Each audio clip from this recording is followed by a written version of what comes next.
Each of you are impressive. Ms. Dillon, did you ever have Professor Paul Stephen at Virginia Law School? I did, Senator. I think it was my first year. Yeah. He's brilliant.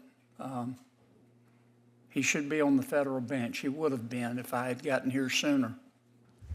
Mr. Wrights, I introduced Senator Cruz to some of his supporters one time. I was asked about him, and I said, "No, let me tell you about Senator Cruz. He's brilliant, but so was the Unabomber. You've got to watch him like a hawk." Was that a fair description? You don't have to answer that. Is it true that after a Scot, Senator Cruz can burp the alphabet backwards? You don't have to answer that either. Let me say something serious for a second, and then I'll have one or two questions.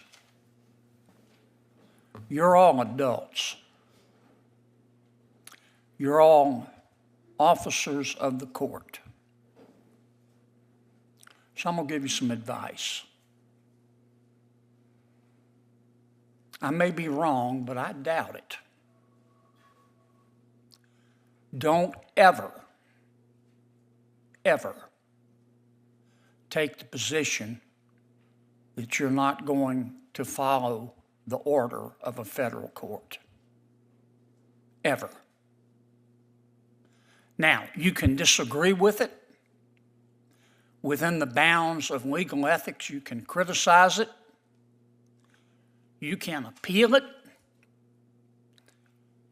Or you can resign.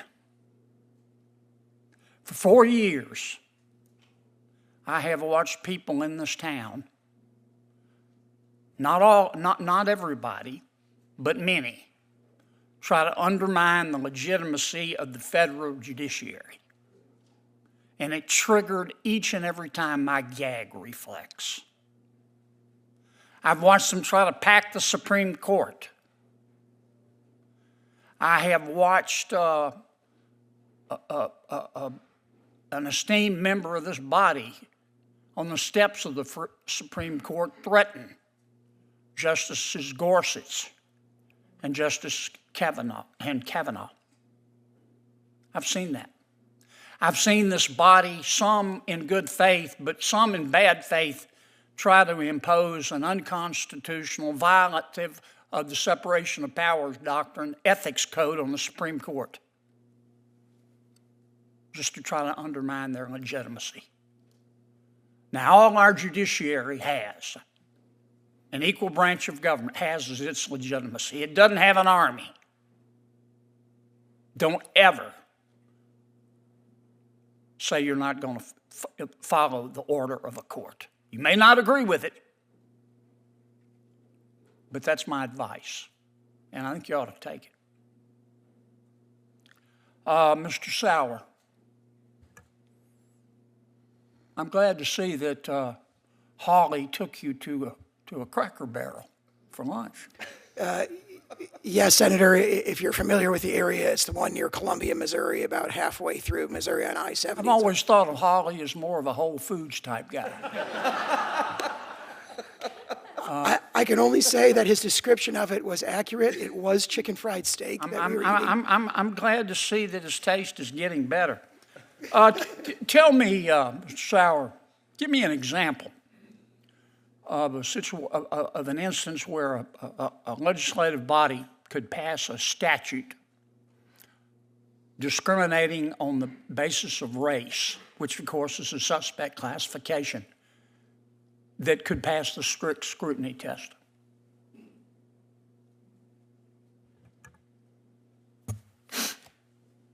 I can't think of a hypothetical as I sit here.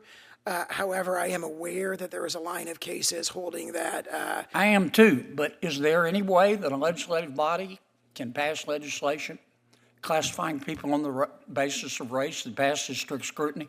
I can't imagine a scenario as I sit here, Senator.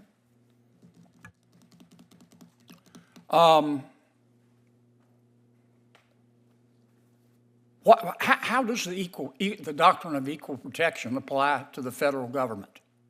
I know the 14th Amendment says that the states can't deny our people equal protection of the law, but I don't see anything in the Constitution about the federal government in equal protection. It's not in the Fifth Amendment. I'm not suggesting we shouldn't, but how does it apply? Senator, I believe there's a Supreme Court decision from the late 1940s or early 1950s that essentially incorporated the doctrine of equal protection. People say reverse incorporated the doctrine of equal protection through the Due Process Clause of the Fifth Amendment. You agree with the substantive due process model? I have criticized that doctrine in many of the legal briefs that I've filed that I've disclosed to the committee. Well, without it, how would we have equal protection of the laws applied to the federal government? As I sit here today, I don't dispute the holding of what the Supreme Court held about 60, 70 years ago, and I accept that as binding law. You just think they got the methodology wrong?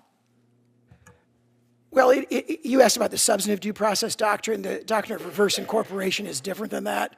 And as I sit here today, I'm not prepared to say whether they got it right or got it wrong. I'd have to read the opinion again. It is long settled in binding law, in my understanding, though. Thank you, Mr. Chairman. Thank you, Senator Kennedy. And in light of your initial line of questioning, I ask unanimous consent that at subsequent hearings, Senator Kennedy be bound and gagged. I'll withdraw that request and recognize Senator Whitehouse. Thank you, Chairman.